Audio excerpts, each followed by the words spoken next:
You're listening to The Observing Eye. Pirate radio for the mind. Coming at you fresh from the computer hell cabin.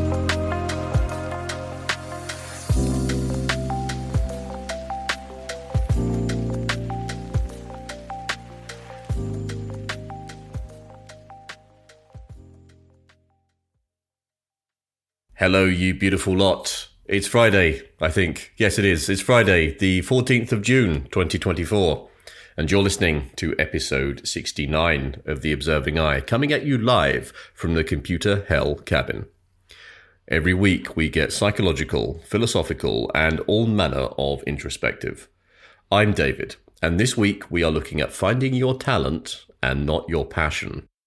Now, I know that might sound a bit counterintuitive, especially in our culture where we are constantly told to follow your passion. Don't let your dreams be memes. But stick with me, because we're going to explore why focusing on your talents can be far more beneficial in the long run. Now, I want to start with a little story. I want you to picture a woman named Sarah. Now, Sarah has always been passionate about painting.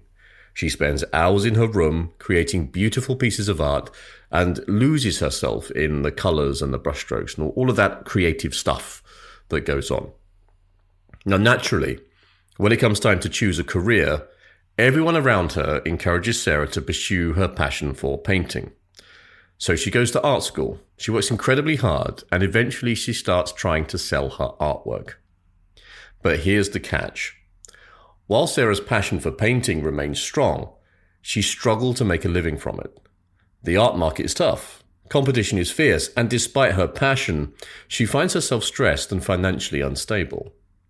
Sarah's love for painting starts to wane under the pressure of turning her hobby into a career. Now, imagine if Sarah had taken a different approach. What if, instead of following her passion, she had focused on her talents? Sarah was also exceptionally good at organizing events and had a knack for understanding people's tastes and preferences. What if she had explored a career in event planning or marketing, where her talents could shine and where there was a strong demand for her skills? This shift in perspective from chasing passion to honing talent is what we're going to delve into today. And to guide us, we're going to draw on insights from both philosophy and psychology, as well as practical advice on how to identify and align with your talents. By the end of this episode, my hope is that you'll have a fresh perspective on that weary old advice of following your passion. Instead, you'll see the value in finding and nurturing your talents and how this can lead to a more fulfilling and successful professional life. So sit back, relax, smoke a ham, and let's get into the meat of it. Find your talent, not your passion.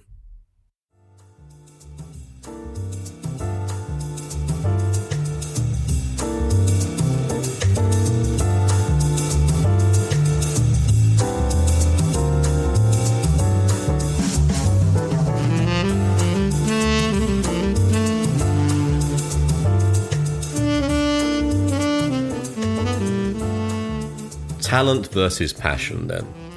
These two concepts are often used interchangeably, but they're quite different, and understanding these differences is crucial for aligning with what will truly benefit us in the long run. So first, let's talk about talent. Now, talent, as I'm sure you all well know, refers to those innate abilities or natural aptitudes that we all possess. These are the skills and qualities that we are inherently good at, often without much effort. Think about the people that you know who seem to be naturally gifted or, just very, very easily excel at something. Whether it's playing an instrument, solving complex mathematical problems, or leading a team.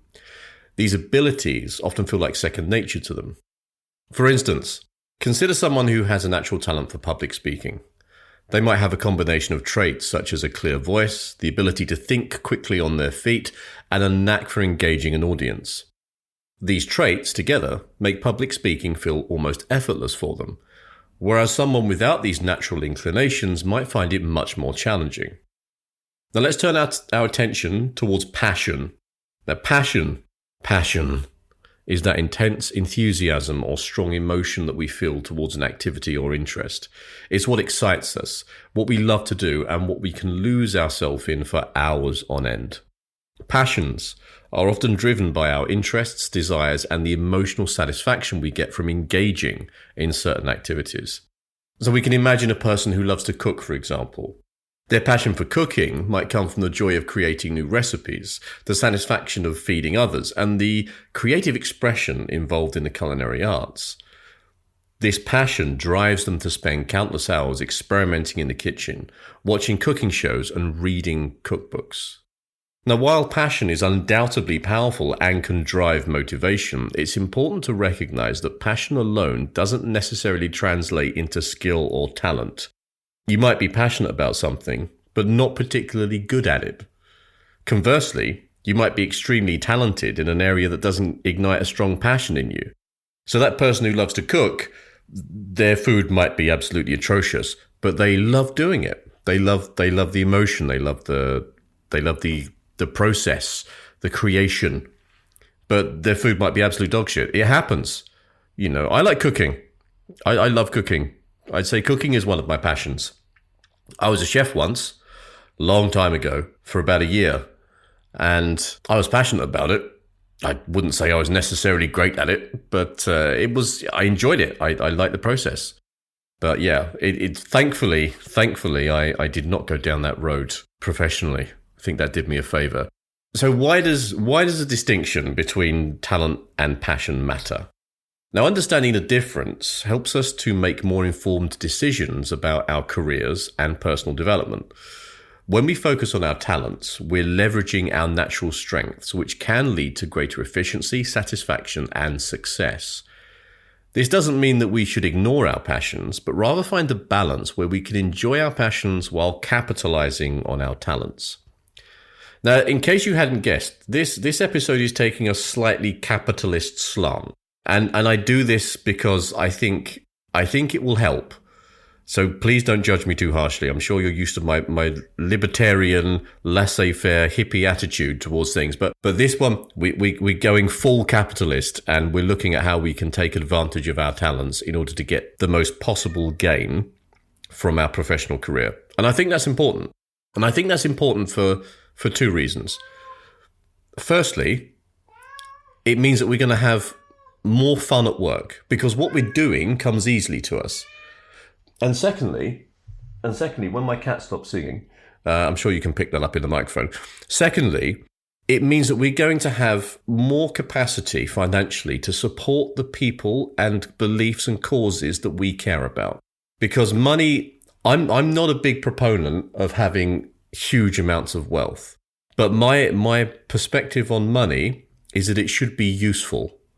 And if you are having a surplus of money because you're employing your talents in a profession that rewards you effectively, then you're able to invest that money in supporting the people that are important to you. I think that to me has so much value. And we'll come on to this a bit later. We'll talk about how we can use our talents to be of service, not to just, hoard all of the coins and then dive through them like a swimming pool. Now, I digress, but I think it's important to put this point out there. The acquisition of wealth is not through itself an evil act, because there are good things that you can do with money. And I remember watching I for the life of me can't remember who it was who was talking about it, but it was like an institutional banker guy, and he was talking about helping others, about being of service. And he said it's far easier to help people and be of service when you have money, because money can be useful. And I agree with him on that. It is far easier to help others if you can put some finances behind them or behind the thing that is important to you, the cause that you believe in. Whatever that is, whether that's environmental issues or, animal welfare or helping like homeless shelters, anything like that. Money makes that easier. You can be of more support, more service in that sense. It gives you more options to be able to help. So that's my standpoint. But enough digression. I'm going to get back to the scripts now. So pay attention. Now, philosophically, this idea aligns with Aristotle's concept of eudaimonia, which I have talked about before, and it can be translated to mean human flourishing or living well. Now, Aristotle believed that true happiness and fulfillment comes from living in... So I was just checking on my cat. I'm really digressing. True happiness and fulfillment comes from living in accordance with one's true nature and virtues, and that by focusing on our talents, we are more likely to achieve this state of flourishing because we're working within our natural capabilities and strengths. Moreover, modern psychology supports the benefits of a strengths-based approach. Martin Seligman, who I've also talked about in previous episodes, he's a prominent figure in positive psychology, and he emphasizes the importance of identifying and using our strengths. According to Seligman, engaging in activities that utilize our strengths leads to greater well-being and life satisfaction. When we use our talents, we're not just more productive, we're also more likely to enter a state of flow, where we're fully immersed and engaged in what we're doing. Now, this state of flow is not only highly satisfying, but also enhances our performance and creativity. On the other hand, following passion without regard to talent can lead to frustration and burnout. Imagine trying to build a career around something that you're passionate about, but you're just not particularly good at. Imagine me being intensely passionate about food, more eating it, I think, than cooking it, and then becoming a chef. But I'm not particularly skilled at being a chef. So there would be this constant struggle to meet expectations, and the lack of natural aptitude could be exhausting and long-term demoralizing. Over time, this can diminish the joy that we initially found in our passion, and it can leave us feeling unfulfilled. So our passions cease to be passions. They lose their edge. We lose our motivation.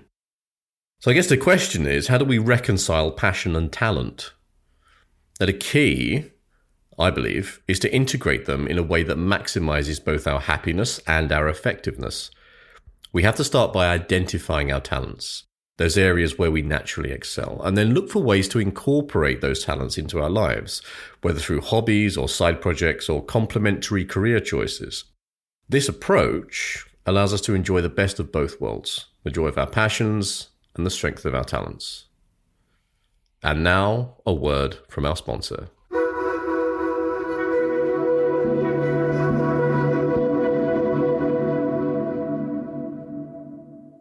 Now, contrary to my statements in previous episodes about I will never have a sponsor for this podcast, this week we have a sponsor for this podcast. And you'll be going, you fucking hypocrite! You hypocrite! You said there'd never be a sponsor! Well, there is. But it's me. I'm the sponsor. I'm sponsoring this podcast. In fact, I'm sponsoring this podcast with my new book called The Observing Eye, A Guide to Living a More Authentic Life. And the book came out last week, and it's available in Kindle, and it's available as a paperback copy across most regions. So if you're UK, US, Europe, South America, Eurasia, not Europe. What's Eurasia? What is Eurasia? Australasia, Oceania, Japan, wherever, all of those places. There are English versions available. I haven't translated it into multiple languages, I'm afraid. So you can find the book on Amazon. And if you are interested in the content, then you can purchase it and you can see what you think. It's essentially, the book takes a lot of stuff that we talk about in the podcasts, and it is all about trying to give you some tools, both philosophical and psychological, to help you increase your self-awareness and to live more in line with your actual values, as opposed to the values that are often imposed upon us by others and culture at large.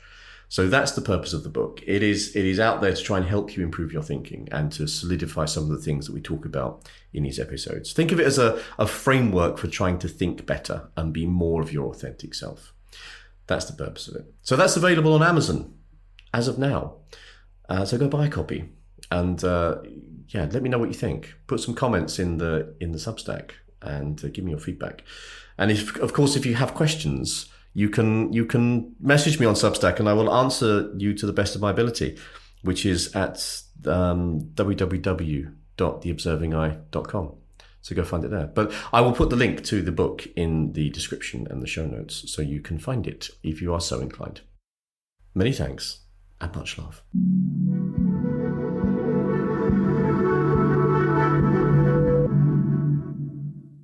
How do we identify our talents then? This might seem like a daunting task, but it's a real journey of self-discovery that can be incredibly rewarding. To get started, let's explore a few methods and tools that we can use to help us uncover our natural strengths. And some of these you may have come across before, and I'm sure some of you have tried a few of them already. Now, one of the most effective ways to identify our talents is through self-assessment tools. So these tools are designed to help us to gain insights into our natural abilities and how we can best utilize them. You could use the old favorite, the Myers-Briggs type indicator, which is primarily a personality assessment, but it can give us valuable insights into our preferences and how they relate to our talents. Understanding whether we're more introverted or extroverted, intuitive or sensing, thinking or feeling, and judging or perceiving can help us identify areas where we naturally excel. Or there's the VIA Character Strengths Survey. Now, this assessment focuses on identifying our core character strengths, such as kindness, creativity, and leadership. Understanding these strengths can help us to align our work and personal life with what we're naturally good at. Another powerful method to identify our talents is to seek feedback from others. People are always mirrors, and that's why we go to therapy. The therapist is a mirror. We see ourselves reflected back from them, and they can give us some insights into our own strengths. Because sometimes we're not fully aware of our own strengths because they come naturally and we take them for granted. And this is where the perspective of others can be invaluable. We can talk to colleagues, mentors, friends, family members, ask them what they think our strengths are. And you might be surprised by the consistent themes that emerge in this. So here's a practical exercise for you to try. Reach out to 5 to 10 people who you know well, I should say. Don't just talk to that old guy that sits in the corner of the pub whose name you can't remember. 5 to 10 people who you know well, and ask them to describe your top 3 strengths. Look for patterns in their responses. This feedback can help to confirm what you're already good at and might even reveal some talents that you weren't fully aware of. Reflecting on your past experiences is another excellent way to identify your talents. Think back to times when you felt particularly effective or received positive recognition. What were you doing? What skills were you using? These moments of success can provide important clues about your latent talents. For example, if you consistently received praise for your ability to organize events or lead projects, these are likely areas where you have a natural talent. Similarly, if you've often found yourself helping others solve their problems or providing valuable insights, you might have a talent for problem solving or advisory roles. Now let's also look at the concept of flow, and I love this whole idea about flow. I'm going to apologize in advance because I will undoubtedly butcher this gentleman's surname. So this state of flow was coined by a psychologist called Mihaly Csikszentmihalyi, which I pre-warned. Now, the flow state, I'm sure you're aware of it, but just in case you haven't come across it fully, this occurs when we are fully immersed and engaged in an activity. And it's those things where we lose complete track of time because we're so involved. Now, activities that we do that lead us into that flow state are very often areas where we have a natural talent. So think about and reflect on the activities that make you lose track of time and leave you feeling deeply satisfied. These are strong indicators of your talents. You might also want to consider keeping a talent journal. So for a few weeks, make a note of activities that you find easy and enjoyable, as well as those where you receive positive feedback or recognition. Over time, again, you're going to start to see patterns emerging, and you'll see which talents you frequently use and excel in. And this journal itself can be a really powerful resource for understanding and articulating your strengths. Another method, which is one of my favorites because I love experimentation, is to try different things out, explore what works for you and what doesn't. So sometimes our talents aren't immediately obvious, and it takes trying new things to discover them. So don't be afraid to step out of your comfort zone and explore different activities. So you could volunteer for new projects at work. You could try various different hobbies. You could enroll in a class that interests you. These experiences can help you to identify hidden talents and open up potential new opportunities. And of course, where would I be if I didn't bring meditation into this whole thing? So meditation encourages you to pay attention to your thoughts and to your feelings and to the sensations that are happening in the present moment. This awareness can help us to notice the activities that bring us joy and that come naturally to us. It also gives us a certain mental clarity, which allows us to reflect on our experiences and to identify patterns in our strengths and abilities because we're observing the thoughts, we're observing what's going on. It gives us a certain level of abstraction between what we're doing and what we're feeling and the conscious lens through which we're looking at that. Now, of course, once you've identified your talents, the next step is to align them with your career opportunities. That's very easy to say that, isn't it? But you could look for roles and industries where your talents are in demand. So this is going to involve a little bit of research, looking into the job market, understanding which skills are highly valued, looking at how your talents can meet those needs. Of course, networking can play a crucial role here. So connecting with professionals in your field to gain insights into how you can apply your talents most effectively. Identifying talents is a journey of self-discovery that involves self-assessment, seeking feedback, reflecting on past experiences, and exploring new activities. And it can be hugely, hugely rewarding. But as I was writing this script, I was thinking about talents, and I wanted to add an addendum to this section. And that was to consider ethical constraints in the context of your talent. Now, you might, through some way, shape or form, discover that you are exceptionally good at boosting cars or manipulating people out of their savings. Now, whilst that may be a talent, it's not something I'm going to advocate. There is, of course, the question of how we can apply our talents in a way that is both ethical and of service to others. So when I talk about talents, I'm talking about things that can bring positive benefits to society at large, essentially. So just important for me to caveat this. You know, I'm a strong believer in you get back what you put out into the universe. Now, you can call that karma, divine justice, or just like plain old societal recompense. But I think that's important. You put out what you get back what you put out, right? And if you put out shit, and if you're an asshole, and you use your talents for nefarious gains, it's not a good look. It's not a good look. So that's some ideas around how to identify your talents. Why then is focusing on our talents more beneficial from a professional standpoint? I'm going to start with one of the most compelling reasons to focus on your talents, and that's marketability and demand. The job market is competitive. Employers are looking for candidates who can add immediate value to their organizations. Your talents often align more closely with the skills and competencies that are in high demand. When you can demonstrate a strong proficiency in an area that employers need, you not only increase your chances of being hired, but also position yourself See, that was it. That was my word salad moment. Should we start that again? You not only increase your chances of being hired, but also position yourself for higher salaries and better job opportunities. Now, consider the tech industry, for instance, which is where I live for most of my days. If you've got a natural talent for coding and problem solving, these skills are highly sought after by tech companies. Your ability to quickly and efficiently develop solutions makes you a valuable asset, leading to more job offers and potentially higher earnings. On the other hand, if you're to follow a passion that doesn't have a stronger demand, you might find it more challenging to secure stable employment. Another significant benefit of focusing on your talents is the potential for sustainable growth. When you work in an area where you're naturally skilled, you're likely to find it easier to excel and advance. So this can lead to a cycle of growth and development. As you build on your natural strengths, you gain confidence, which in turn motivates you to push further and achieve even more. It becomes like a positive feedback loop, essentially. Let's have another example. So someone with a talent for leadership. So this individual might naturally excel in roles that require managing teams, making strategic decisions, and inspiring others. As they hone these skills and gain more experience, they're likely to move up the career ladder, taking on high-level management positions and possibly even executive roles. This kind of upward mobility is often more challenging if you're trying to build a career around something that you're less naturally inclined towards. And it's also important to consider the concept of job satisfaction. When you focus on your talents, you're more likely to engage in work that feels meaningful and fulfilling.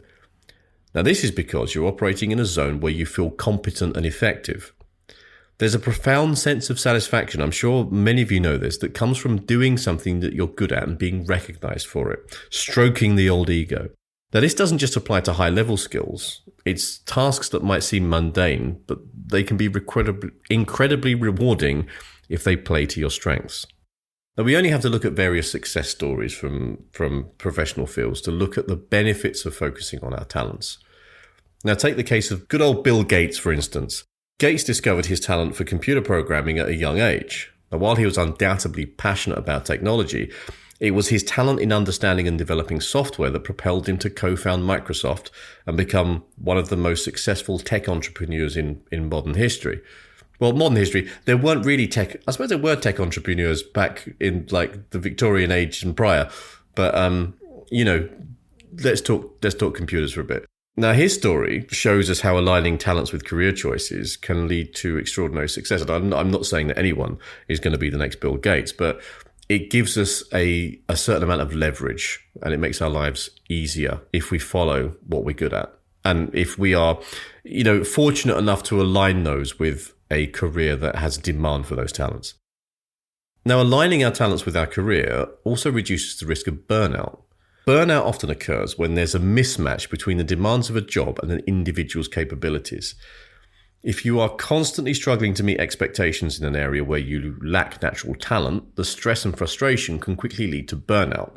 However, when you're working within your talent zone, tasks tend to feel less taxing and more enjoyable, allowing you to maintain a healthier work-life balance. You're spending less time trying to get shit done because you find it easier. Now, I've had some burnout myself when I was working in digital agencies, and I definitely stepped outside of my comfort zone when it came to talent.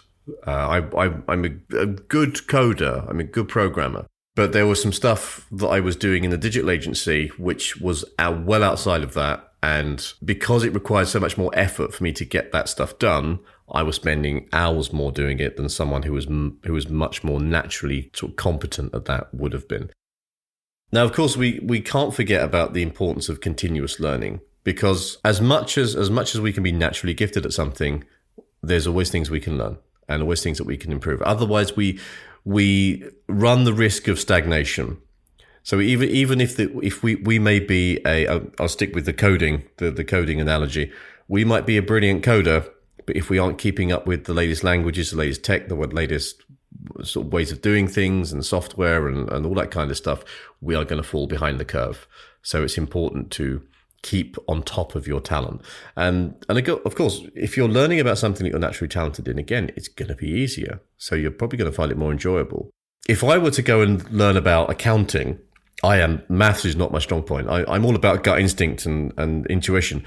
Not numbers as such. Now, I would struggle hard in something like accounting, but when it comes to software, it's, there's a 20 years experience I've got of doing it and the enjoyment that comes. And I think that there is a distinct point where, we talk about passion and we talk about aligning like talents rather than passion. But I think there's a distinct point where your talent becomes your passion, because you're good at it and you enjoy it, and it rewards you with a job that you find fun, or that at least you're not waking up screaming in the morning before you go to work, and it affords you a certain lifestyle because you're able to earn a decent salary doing it, and your skills are in demand, and you feel competent, you feel recognized, and that whole self-esteem stuff comes into play. So there is. We have passions when we're kids. I was really passionate at writing when I was a kid. I loved writing. I was always writing. When I was young, I thought I want to be a writer. I'm going to go out there and be a writer. And yeah, I mean, I don't think I'm a bad writer. There are plenty of better people out there than me. But that's good promo for my book, isn't it? I'm a writer at writing. I sort of get my full stops confused with my commas, but it's I wouldn't have been able to do what I do now if I'd been a writer, because there's a lot of competition, and unless you're really, really good at it, you're not going to make a huge amount of money. So I kind of did it the other way around. I went into coding and programming because I was good at it as a kid, and doing that afforded me to do reasonably well at it, and it bought me time, and that time meant that I could then write a book. I could do something I was passionate about. And I like coding. It's interesting. I like the problem-solving side of it. I find it very enjoyable. It's a rewarding job. And it became my passion. I care a lot about what I do and the quality of what I do and everything else. And it's interesting how that shift changes as we get older and we lean into our talents more, and how that dynamic between talent and passion changes a little bit. So yeah, following your talent affords you time to follow your passions, and then you can bring them together in whatever way works best for you, essentially. So it's like, just to kind of summarize, we're coming to the end. So just to summarize this a little bit, that focusing on talent provides a solid foundation for professional success. It aligns our natural abilities with market demands. It creates sustainable growth. It enhances our job satisfaction, and it reduces the risk of burnout. So by identifying and honing our talents, we can build a career that is both fulfilling and financially rewarding. And that, ladies and gentlemen, is all I have to say on the subject of finding your talent and not your passion. The whole process around discovering and developing your talents is continuous. As Nietzsche said, we are a sculpture never fully finished, but being forever refined, or something along those lines. It requires patience, it requires self-reflection, and it requires a willingness to explore new possibilities. By focusing on our talents, we are setting ourselves up for genuine success in life. And I don't mean financial success, although, hopefully that's a good outcome of it. I mean success in terms of, like, you feel like it's good. What you're doing is good. What you're doing has purpose and there's meaning to it. And you feel competent and you enjoy what you do. That's what I mean when I talk about success. Now, of course, I want to thank all of you for joining me today. Your time and attention is greatly appreciated. And I hope that there's been some stuff in here that's just given you a few ideas and that you can take away and apply to your own life going forwards. As always, if anything in this episode has resonated with you in any way, then I'd love to hear from you. You can share your stories via Substack at theobservingeye.com or on social media. You can find us on YouTube at youtube.com/@theobservingeye and on TikTok and Instagram with the handle @theobservingeye as well. Take care, everybody. Much love, and I'll catch you soon. You've been listening to The Observing Eye.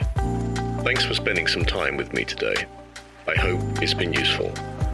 And if you're interested in any more of my writing or work around psychology, philosophy, and general day-to-day living, please go and take a look at my Substack, which is theobservingeye.com.